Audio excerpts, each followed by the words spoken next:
As of August 2019, this regular podcast is available on our Andy Yeh Alpha fintech network platform. The conventional wisdom suggests that chameleons change their skin coloration in order to camouflage their presence for better survival through Darwinian biological evolution.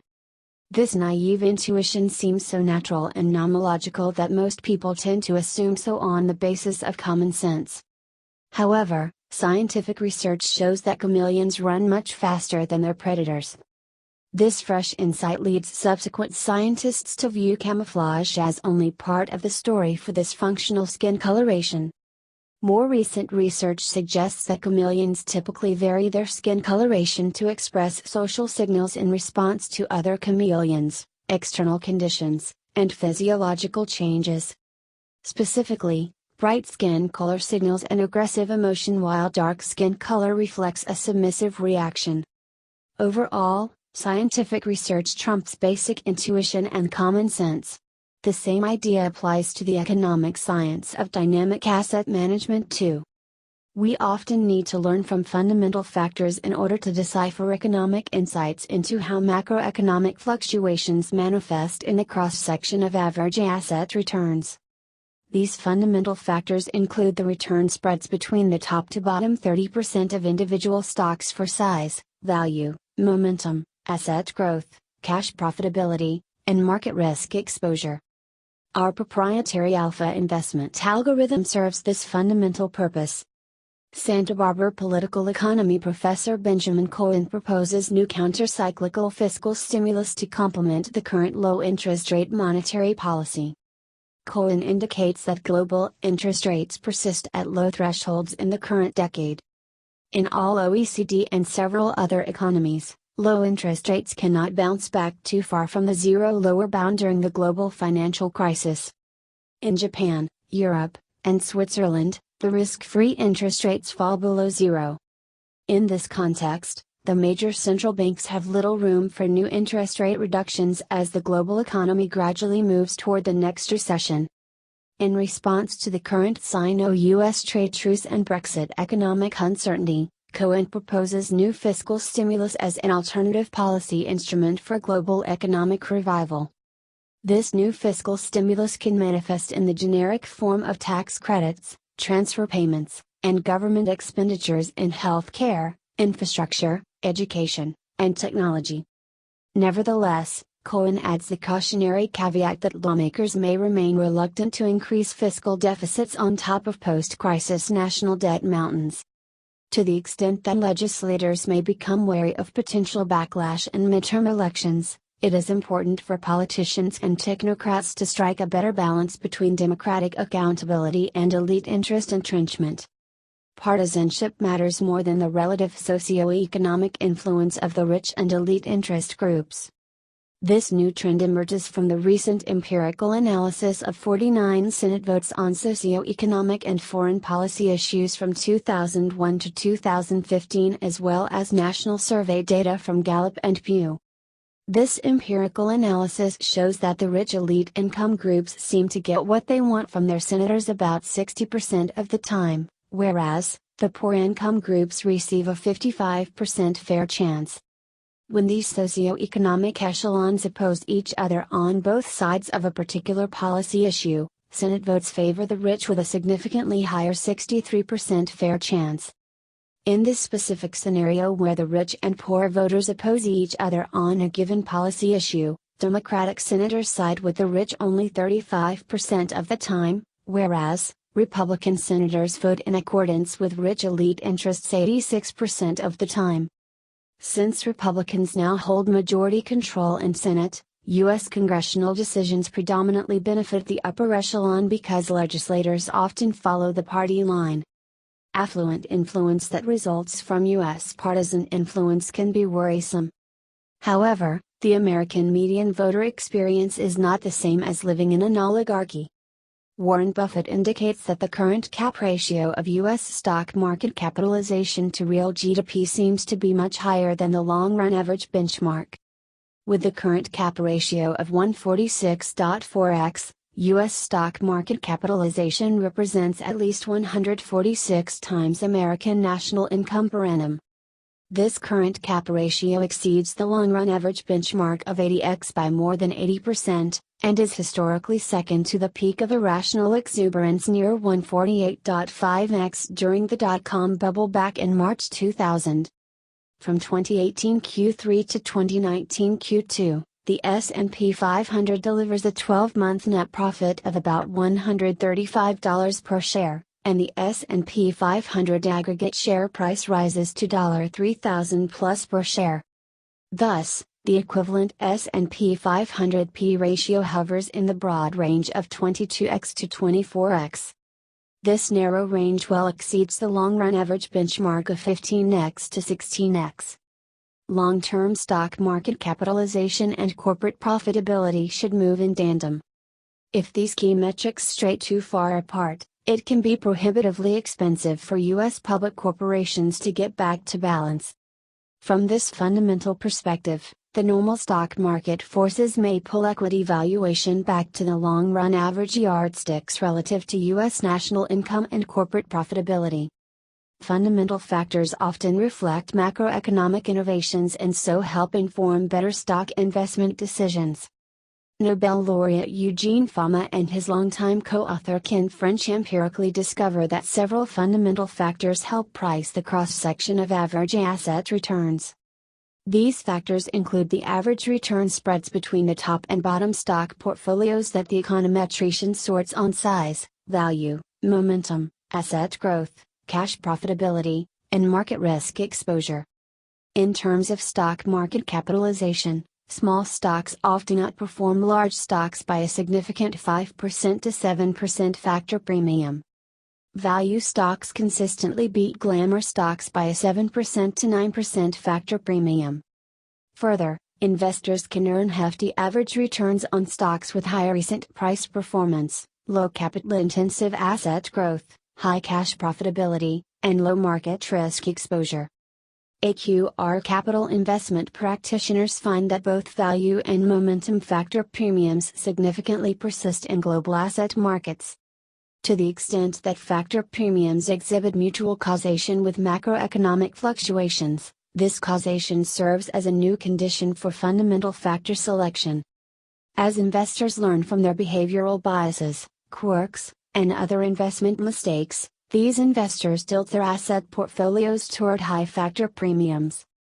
This fundamental factor investment approach helps generate consistent supernormal average asset returns in the long run.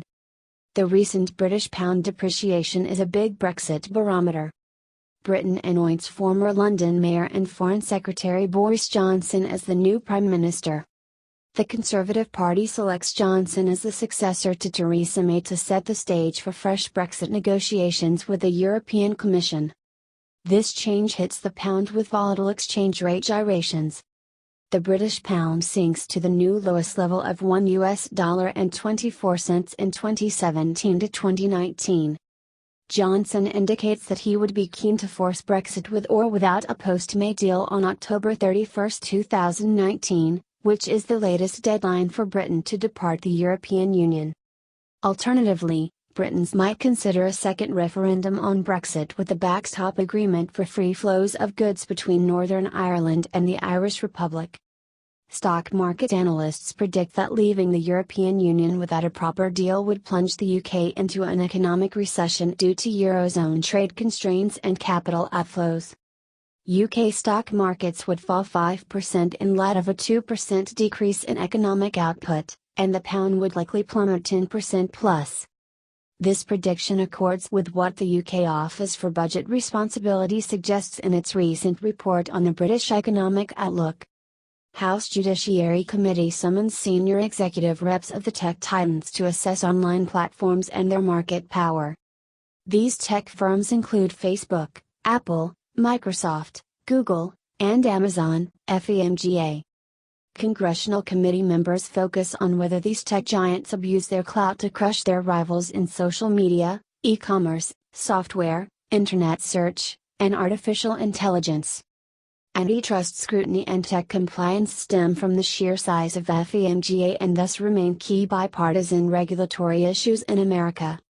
FEMGA represent the cumulative $4+ trillion equity valuation, or almost 15% of U.S. stock market capitalization, and also amass $180+ billion in pre-tax profits, or about 10% of pre-tax profits made by U.S. public corporations. In recent years, FEMGA have spent billions buying rivals to stifle competition. The major merger deals include: 1. The $20 billion aggressive acquisitions of Instagram, WhatsApp, and Oculus by Facebook. 2. The $15 billion acquisitions of Whole Foods Market, Cloud Endure, and BillPack by Amazon. 3. The $45 billion acquisitions of LinkedIn, Skype, GitHub, and Nokia by Microsoft. 4. The $16 billion acquisitions of DeepMind, Motorola, and Nest by Google, and 5. The $10 billion acquisitions of Beats, Dialog Semiconductor, Lattice Data, Lynx, MapSense, PrimeSense, Symmetric Music, Shazam, Topsy, and Tori etc. by Apple. Amazon faces EU antitrust scrutiny over the current e-commerce use of merchant data. The European Commission probes into whether Amazon uses third-party seller data to promote its own products to the detriment of other retailers. This antitrust investigation serves as an incremental step toward better characterizing Amazon e-commerce business practices.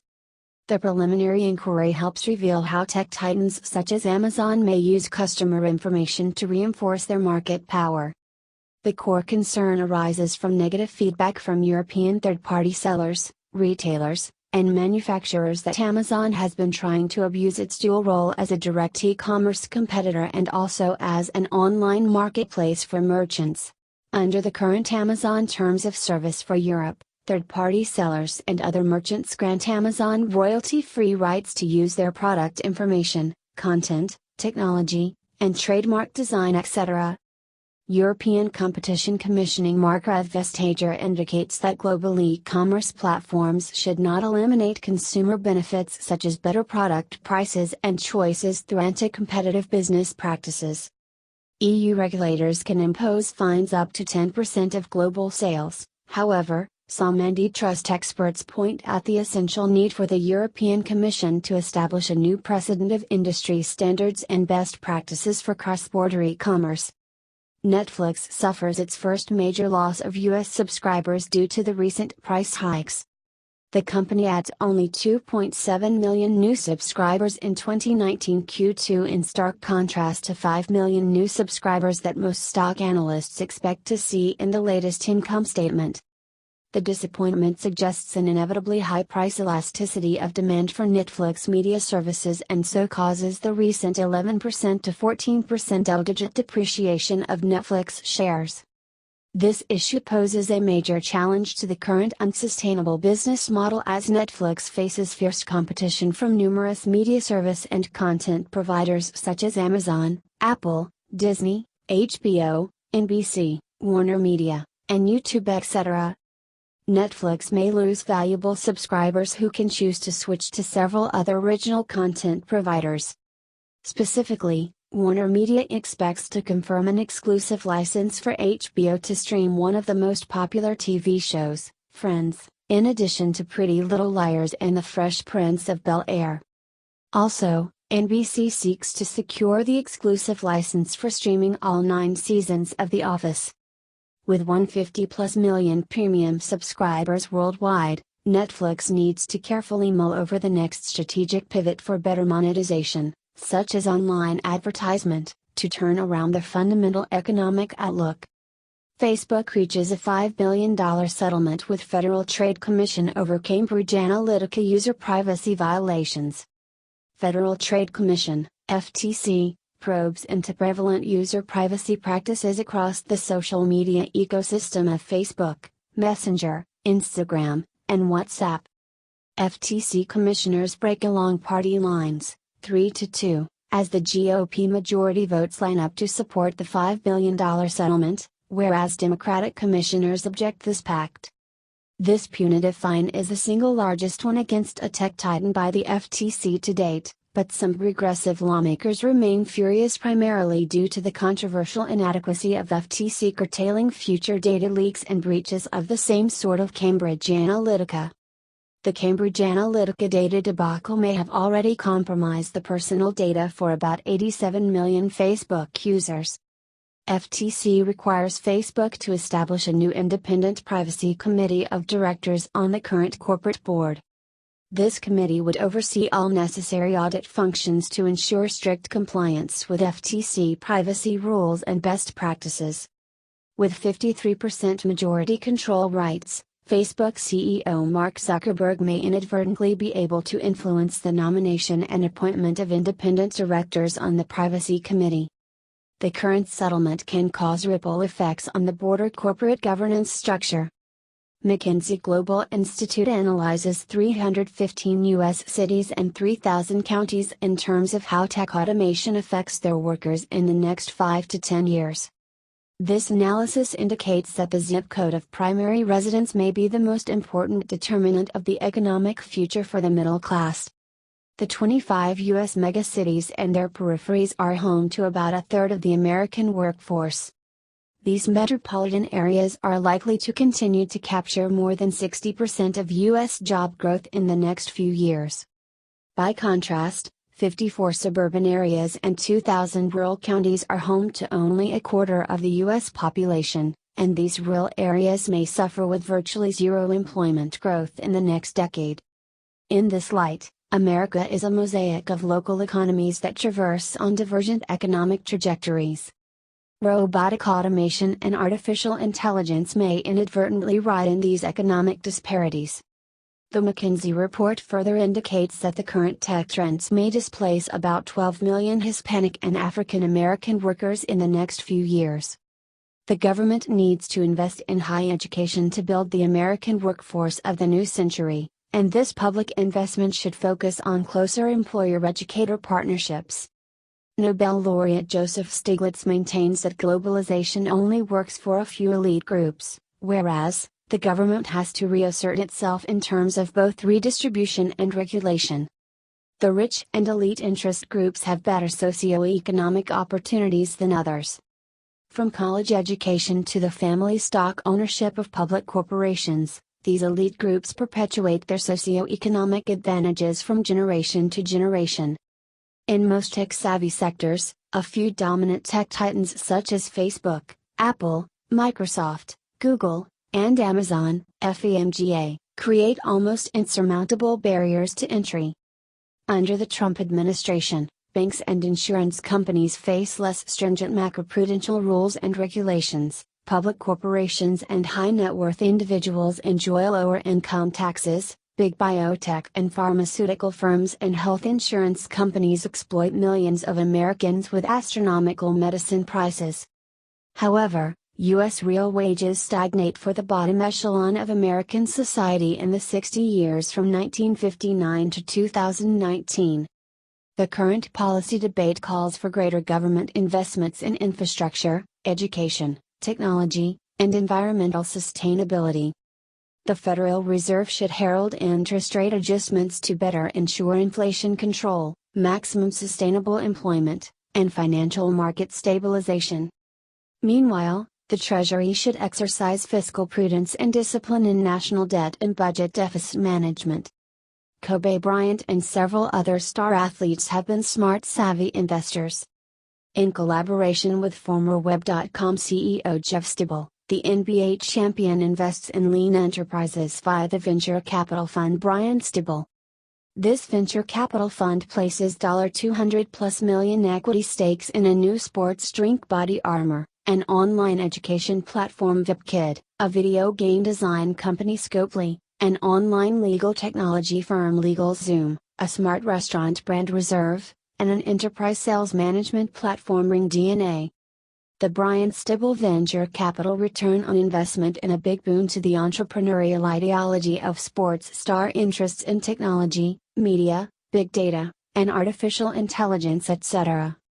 Several other superstar athletes invest in their next passions with the same entrepreneurial spirit.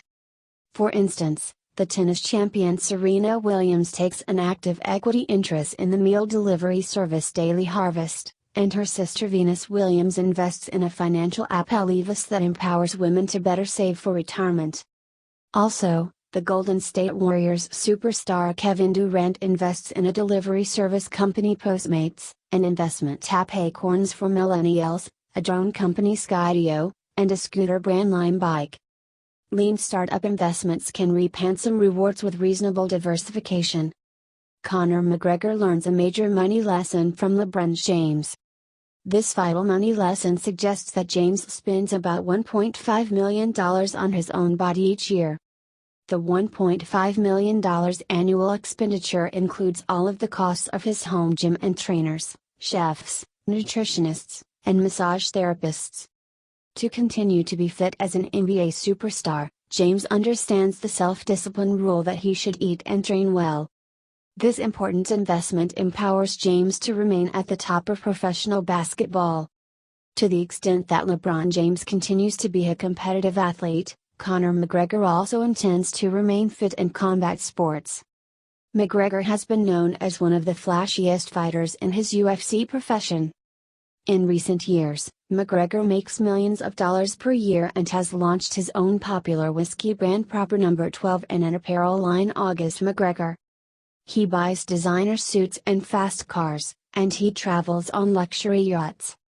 As soon as McGregor learns the vital money lesson from LeBron James, McGregor halts his spending spree to invest more on his own body. This wise investment can pay off well in the forms of better health, fitness, motivation, and commitment to his lifelong pursuit. Former basketball star Shaq O'Neal has almost quadrupled his net worth once he learns and applies an ingenious investment strategy from Amazon founder Jeff Bezos. In light of this ingenious strategy, Bezos evaluates prospective investment projects in terms of whether these equity investments change and enrich the economic lives of others. O'Neal indicates that he has almost quadrupled his net worth once he implements this strategy with his personal equity investments in Apple, Google, Las Vegas nightclubs, and fast food franchises, such as Krispy Kreme, Five Guys, Auntie Anne, and Papa John.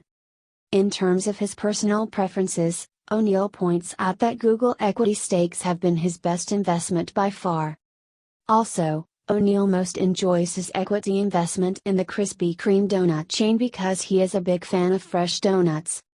This reasonable mix of fast food, entertainment, and technology allows O'Neal to diversify his equity stakes across several prosperous industries. The information exchange between Bezos and O'Neal illuminates the fundamental value of equity investment.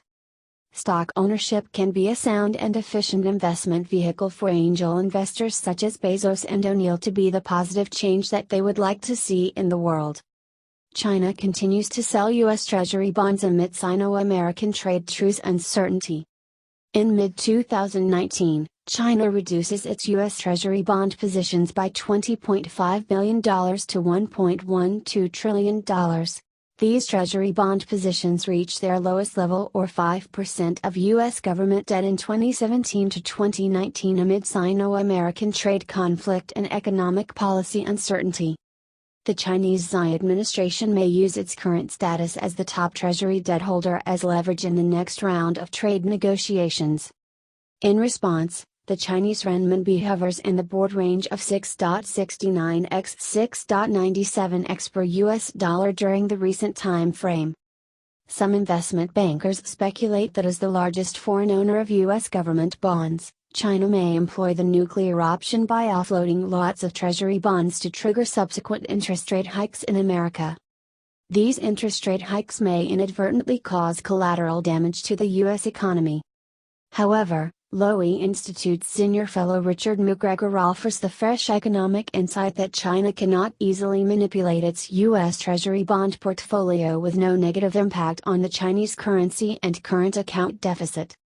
U.S. Trade Envoy Robert Lighthizer and Treasury Secretary Steven Mnuchin expect to meet the Chinese hardliners for bilateral trade discussions in Shanghai from late July to mid-August 2019. U.S. and Chinese trade negotiators hold constructive phone talks after Presidents Trump and Xi exchange conciliatory gestures at the G20 summit in Japan. Both presidents agree to a mutual trade truce with 25% tariffs on only $200+ billion Chinese imports, but no further tariffs on the other $325 billion Chinese goods. U.S. Trade Envoy Robert Lighthizer and Treasury Secretary Steven Mnuchin reconnect with Chinese Vice Premier Liu He and Commerce Minister Zhang Shan in their next effort to resolve relentless Sino-American trade disputes. Both sides agreed to resume constructive discussions to ease fears of further trade war escalation after an awkward hiatus as of mid-2019. Bilateral trade talks continue even though the Trump team accuses Chinese trade technocrats of reneging on their prior commitments to a major landmark deal. U.S. trade reps emphasize the essential need for China to institute legal changes in the current system of state capitalism, whereas Chinese trade envoys refrain from engaging in prohibitively costly U.S. export procurement and intellectual property protection and enforcement under Section 301 of the U.S. Trade Act of 1974. At any rate, both trade teams seek to reframe the current bilateral trade conflict before it becomes an unnecessary tech Cold War.